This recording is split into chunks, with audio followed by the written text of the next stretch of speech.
Olá, meu nome é Rodrigo, eu sou aluno da UFES e participo do programa VIBID. E junto com a Luísa e o Ted, nós preparamos uma pequena apresentação sobre algumas aplicações da física do nosso dia a dia. Bem, quando estudamos física, quase sempre nos fazemos as mesmas perguntas. Onde vou usar ou onde que se aplica isso no nosso dia a dia, certo? Bem, a física é uma ciência natural. É uma área de conhecimento que investiga a natureza, com o objetivo de desvendar os mistérios e compreender seus fenômenos. Por isso, estamos totalmente rodeados de aplicações físicas. Por exemplo, quando vemos a nossa chargezinha, a fala da maçã é: se eu não ajudar o Newton, ele nunca vai descobrir a lei da gravidade. Bem, o que podemos levar em consideração isso? Sem curiosidade, sem observação e sem a capacidade de se perguntar como ou porquê das coisas, nunca vamos notar a física realmente, certo? Isso foi o que aconteceu com Newton. Newton, para descobrir a lei da gravidade, ele precisou observar os fenômenos que aconteciam ao redor dele, ele precisou de se perguntar o como e o porquê acontecia. Então, assim, ele concluiu a lei da gravidade. Sempre que começamos nossos estudos de física aprendendo sobre movimento, seja de cinética, dinâmica, mas você já parou para observar o que faz com que os veículos que estão em repouso entrem em movimento e depois desacelerem até retornar ao repouso sempre que o motorista precisa? Bem, e isso é independente do veículo, tá? Seja uma moto, um carro, um ônibus ou até mesmo uma carreta transportando várias toneladas de carga. Bem, alguma vez você já abriu o capô de um carro e ficou imaginando o que acontece lá dentro? Para quem não entende do assunto, o motor de um carro pode parecer uma salada de metal, tubos e fios. O propósito do motor de um carro é transformar a energia liberada pela queima de um combustível, movimentando os pistões do motor e convertendo todo o processo em movimento rotativo pelo virabrequim.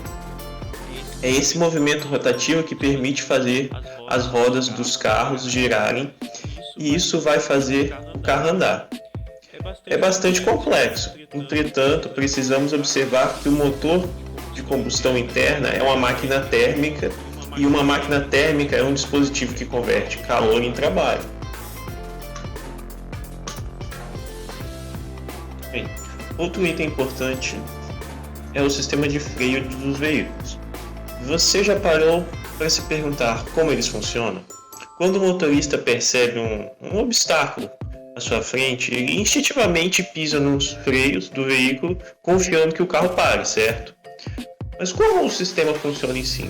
Bem, quando pisamos no pedal de freio, estamos aplicando uma força que será convertida em pressão. Todo o sistema de freio transmite essa pressão através de tubos cheios de um fluido, muitas vezes um tipo de óleo.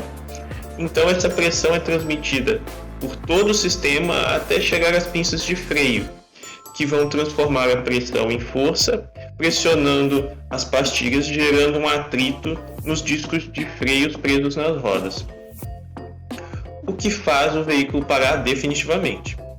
Este é outro sistema bastante complexo, mas é importante observar que estamos falando de conceitos básicos de mecânica dos fluidos e força de atrito. Bem, quando olhamos para essa carreta, precisamos observar como ela é grande, tem um grande número de rodas e consegue transportar muito peso, certo? O princípio básico de funcionamento dela não é diferente de um carro, mas ela precisa ser projetada para necessidades diferentes do carro, certo? Imagine quanta potência o motor dela deve ter para fazer com que ela consiga carregar tanto peso, ou quanta força é necessária para fazer com que ela consiga frear e reduzir a velocidade até mesmo em um momento de emergência. Portanto, é importante que os engenheiros precisem entender muito de física para conseguir projetar cada veículo para cada necessidade, seja a moto, um carro, um ônibus ou qualquer outro. E para que os veículos possam também ser liberados para as vendas, eles precisam passar primeiro por vários testes de segurança de vários sistemas e até mesmo de colisão. Eles sofrem impactos em ângulos diferentes para garantir que eles sejam capazes de resistir aos impactos, absorver as forças e ainda serem extremamente seguros para os passageiros. Outro sistema muito importante no nosso dia a dia são os de refrigeração. Refrigeração nada mais é que todo processo em que há remoção de calor, de modo que a temperatura fique menor do que a do ambiente. Pela segunda lei da termodinâmica, o fluxo natural de energia térmica é do corpo com maior temperatura para o corpo com menor temperatura. A ideia de refrigeração é baseada em um processo forçado, onde ocorre o processo inverso ao fluxo natural.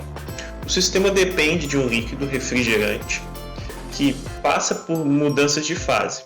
No ciclo de refrigeração, a baixa temperatura e a baixa pressão permitem que o líquido refrigerante absorva o calor de uma fonte que não é tão quente quanto o ambiente. O processo faz o trabalho para elevar a pressão e a válvula de expansão garante que a pressão adequada seja retida no condensador para transferência de calor. Portanto, os sistemas de refrigeração não são nada mais do que mais um exemplo de máquina térmica muito utilizada por nós. Podemos tomar como exemplo a geladeira, o ar-condicionado e o freezer. Hoje conseguimos conservar alimentos por mais tempo, ter água gelada, fazer gelo ou até mesmo deixar a temperatura mais agradável em um dia de calor, graças aos equipamentos de refrigeração. Eles podem ter aplicações e tamanhos diferentes, mas o seu princípio de funcionamento é o mesmo. As ondas eletromagnéticas podem nos impressionar por sua variedade de aplicações e mesmo assim ignoramos a sua existência. Elas são oscilações formadas por campos elétricos e magnéticos variáveis, que se propagam tanto no vácuo quanto em meios materiais. Elas são ondas que viajam na velocidade da luz, transportando exclusivamente energia. E o comprimento de onda define se ela pode ser uma onda de rádio, micro-ondas, infravermelho, luz visível, ultravioleta, raio-x e raios gamas, em ordem crescente de frequência e energia. Bem, vamos ver alguns exemplos mais práticos.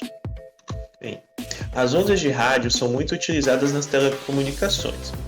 Se escutamos música no rádio, assistimos televisão e falamos pelo celular, dependemos dessa faixa de frequência, que são as mais longas. Bem, as micro-ondas têm uma frequência um pouco maior que as ondas de rádio. São bastante utilizadas na telecomunicação também, como no Wi-Fi, e também em radares que captam a velocidade dos veículos em movimento. Também não podemos esquecer dos fornos de micro-ondas, que aquecem alimentos utilizando uma faixa de frequência bem específica. Bem, a frequência infravermelha é uma frequência um pouco inferior à da luz visível. Esse tipo de onda também é conhecido como onda de calor. Alguns dispositivos de segurança, equipamentos como a visão noturna e câmera térmica são capazes de captar essas frequências. O infravermelho também é uma onda emitida quando usamos o controle remoto de aparelhos eletrônicos. Os raios X são ondas eletromagnéticas ionizantes com grande poder de penetração. Esse tipo de onda é capaz de atravessar diversos tipos de tecidos graças ao seu pequeno comprimento de onda. São largamente utilizadas em exames de imagem como radiografia e tomografia. Essa capacidade de penetrar nos tecidos faz com que o raio-x seja muito perigoso, pois a exposição prolongada a esse tipo de onda pode levar à formação de células cancerígenas. A presença de energia elétrica em nossas vidas é gigantesca. Eletrodomésticos, diversos aparelhos eletrônicos ou até mesmo a iluminação pública funcionam utilizando essa forma de energia. A energia elétrica que chega a nós é gerada em maior parte por usinas hidrelétricas, mas afinal de contas, como elas funcionam? Bem, a água que se encontra represada nos reservatórios armazena energia potencial. Ao abrir as comportas da usina, a energia potencial da água vai sendo convertida em energia cinética, à medida que ela vai escoando pelos dutos. Ao entrar em contato com as turbinas, as mesmas começam a girar, dando origem ao processo que se consiste na conversão da energia cinética das turbinas em energia elétrica. É comum andar nas ruas e ver as redes elétricas suspensas nos postes. Como sabemos, as usinas que geram energia elétrica ficam distantes dos centros consumidores, certo? Portanto, para que a energia elétrica chegue até nossas casas, é necessário construir enormes circuitos de distribuição que conduzem corrente elétrica das unidades até as subestações. Durante toda a rede, a tensão é alterada para que se adeque aos diferentes tipos de consumidores, como indústrias, centros comerciais, iluminação públicas ou residências. O motorista nunca se perdeu e foi salvo por um GPS. Desde que surgiu, podemos dizer que o GPS é uma ferramenta indispensável para os motoristas, pois podem identificar sua localização e orientar as rotas a serem seguidas. É uma tecnologia que utiliza satélites e dispositivos para fornecer informações sobre a localização no globo terrestre. Bem, o GPS consiste em um sistema de posicionamento geográfico, conta com um total de 24 satélites e mais 4 sobressalentes, em 6 planos próximos à órbita da Terra, a uma altitude de 19 mil km. Os satélites, assim como os receptores GPS, possuem um relógio interno que marca as horas em uma precisão incrivelmente grande em nanosegundos. Quando o satélite emite um sinal para o receptor, o horário em que ele saiu do satélite também é enviado. Este sinal enviado para o receptor é um sinal de rádio que viaja à velocidade da luz. Para definir a posição em terra, usa um sistema chamado triangulação, que determina a localização do receptor na Terra. Bem, onde esse senhor entra nessa história? Mesmo com todas essas tecnologias, o sistema ainda não funciona com precisão. O tempo não é absoluto e depende de muitos outros fatores. A velocidade do satélite atrasa seu cronômetro interno diariamente em alguns milésimos de segundo se formos comparados com os relógios da Terra. Mas como os equipamentos que orbitam a Terra sentem um impacto menor da gravidade, os cronômetros também ganham outros milésimos de segundos por dia, exigindo um acerto preciso aqui na Terra. Com este problema, o GPS exibiria os caminhos com uma imprecisão muito grande. Para corrigir esse problema, é aplicada a teoria da relatividade de Einstein, para realizar a correção e permitir que o GPS funcione com a precisão que conhecemos hoje. Portanto, da próxima vez que você estiver andando de carro e o GPS informar seu destino a 5 km e que logo seu carro deve virar à esquerda, agradeça a Albert Einstein. Bem, essa foi a nossa apresentação, espero que tenham gostado e até a próxima.